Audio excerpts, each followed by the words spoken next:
So what if I tell you the key to success in this world economy is to study abroad? What if I tell you develop a habit of cooperation with the Irish, or Germany, or Chinese will not only change your life perspective gradually, it will also expand your horizon. You might like, wait, David, this is too absolute. Why can't I enjoy my life in my own nation? Why do I have to break in the language barrier to go to another country? So this is a picture of me when I was in lower school. Back then, I refused to study English because there were so many vocabularies and grammars. And the main point was, I'm not going to US or UK. So why do I need English? Why do I study English? So things began to change as the year of 2013. I met an American businessman in Shanghai at Starbucks. He told me life began at the end of your comfort zone.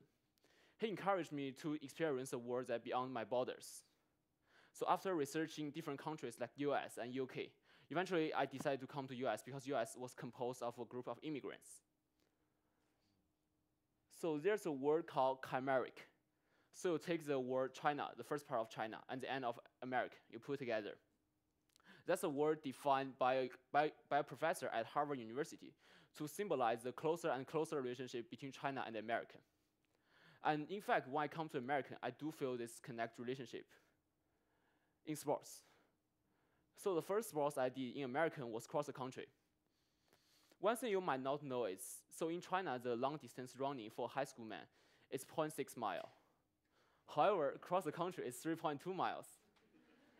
So my endurance was really bad compared to other Americans. And in fact, I still remember I got the last place in my first meet. And another thing I still remember is, even though I got the last place, my teammates will still cheer me up after the meet. And they will still say, try harder and you will get better. Another thing I experienced in America about the sportsmanship was your competitors will always say good luck to you before your race. That's something I never experienced in China. Because like in China, we don't even talk to our competitors. And the second thing, sorry. So the second thing I will talk about the importance, like how American people think about the community. So this is a classic example. So on weekend in China, if you have 10 hours, your parents will force you to study for 8 hours. And you will have 2 hours free.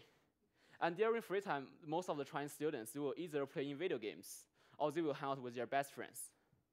But we never hang out with like a class. So like the sports meet here, like we have the sports meet, like the cross-country meet, we will have like once a year. So we don't have much opportunity to do social events. Versus American, if you have 10 hours, you will do 2 hours sports and you will do 1 hour social events. And also another thing I like American community is, like in the picture, so the first picture is the school, we have something called Blue and White Day. So the school will divide the 1 or 2 upper school students to pair with 1 lower school students. And we will have the lunch together and we will have competition afternoons. I really like it because I can hang out with the American little cuties. And but it also reminded me that I'm getting old. So the second picture is, in school we have something called Spirit Week.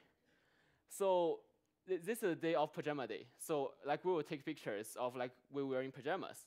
And I think this is a really good way to relieve our pressures. And also in America, like in school, like probably there is someone wear really cool pajamas and you will come to them and say, hey, nice pajama. And then you can probably make friends with him. And later on, you probably can learn something from both others. These are like opportunities in China we don't have. And so talking about my personal history, so I was born in the north part of China, but I moved to the south part of China when I was young, and I was raised there. So I never talked or lived with the minorities in China before. So therefore, when I first come to America, I was afraid of colored people because generally they are taller and stronger than me. But like in Allendale Columbia, I met some like really good students like India, Yasmin, who helped me a lot when I first got here. And my perspective towards the colored people changed gradually. So, and then like I want to overcome like my afraid to the colored people. So I went to a school called Rochester Prep High School. So it's a charter school that consists of 95% colored students.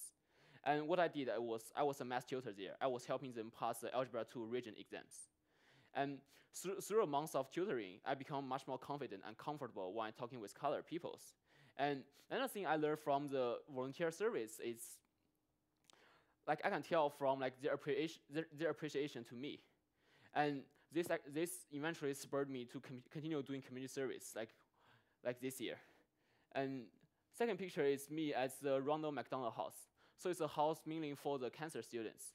So what I did was, so we have a group of 6 students from Allendale Columbia, and we come to there, we cook the dinner there. Well, I'm not a real good cooker, but I did most of the cutting. And it was really fun, and all the students there, like, they appreciate what I did. So yeah, I think that's a really good way to improve my personal value. So this is one of my favorite friends in America, Lucian Nicosia.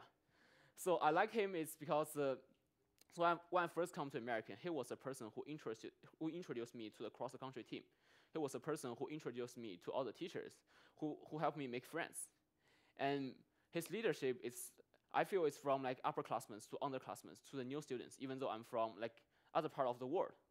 And this really influenced me. So like this year, we have students from Canada who named Emerson. So when he first came here, I helped him like all his schedules and how to make friends. And I taught him like in American, like even how the school bus works. And yeah, I'm glad like I learned something like from American students. And lastly, as Michelle Obama said in Peking University, study abroad is a powerful vehicle for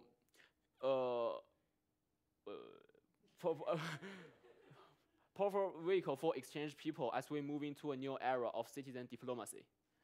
So I hope everyone could take the opportunity, have the passion to break in the language barrier, to pass the stereotype, to pass the misconceptions between each countries, and become a lifelong diverse learner. And that's my speech.